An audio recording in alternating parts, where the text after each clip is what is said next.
ఈ వీడియో చూసే ముందు ఛానల్ను సబ్స్క్రైబ్ చేయండి, లైక్ చేయండి. మరిన్ని వీడియోల కోసం బెల్ సింబల్ను నొక్కండి. భైరవపురం అనే అందమైన పల్లెటూరు. ఆ పల్లెటూరు చుట్టూ అందమైన గోదావరి నది.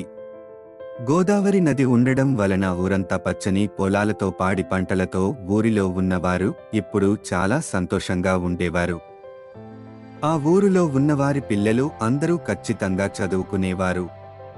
అదే ఊరిలో వివేక్, రవి, దాసు, వెన్నెల, దివ్య కలిసి పట్టణములో కాలేజీ నందు డిగ్రీ చదువుతున్నారు. వెన్నెల, వివేక్ వారి స్నేహితులు కలిసి పట్టణం కాలేజీకి గోదావరి నదిని పడవలో దాటి వెళ్లేవారు. వెన్నెల, వివేక్ ఇద్దరు ఒకరిని ఒకరు ఇష్టపడి ప్రేమించుకున్నారు. వాళ్ల ప్రేమ విషయం ఇంట్లో వాళ్లకు తెలియకుండా ఉండేవారు. చాలా సంతోషంగా సాగిపోతున్న ఆ ఊరిలో ఒకరోజు రాత్రి దివ్య కనిపించకుండా పోయింది.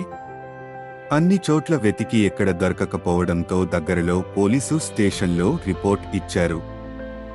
మరుసటి రోజు రాత్రి రవి కూడా కనిపించకుండా పోయాడు. అన్ని చోట్ల వెతికినా ఎలాంటి ఆధారాలు దొరకకపోవడంతో అందరూ భయపడుతూ కంగారు పడుతూ ఉంటారు.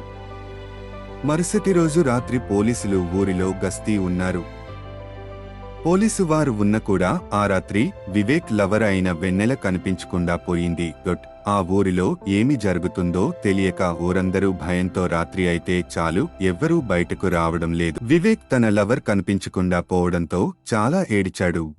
ఎలా అయినా ఏం జరుగుతుందో తెలుసుకోవాలి అని, కనిపించకుండా పోయిన వారిని తీసుకురావాలి అని వివేక్ రాత్రి పగలు వెతుకుతూనే ఉన్నాడు.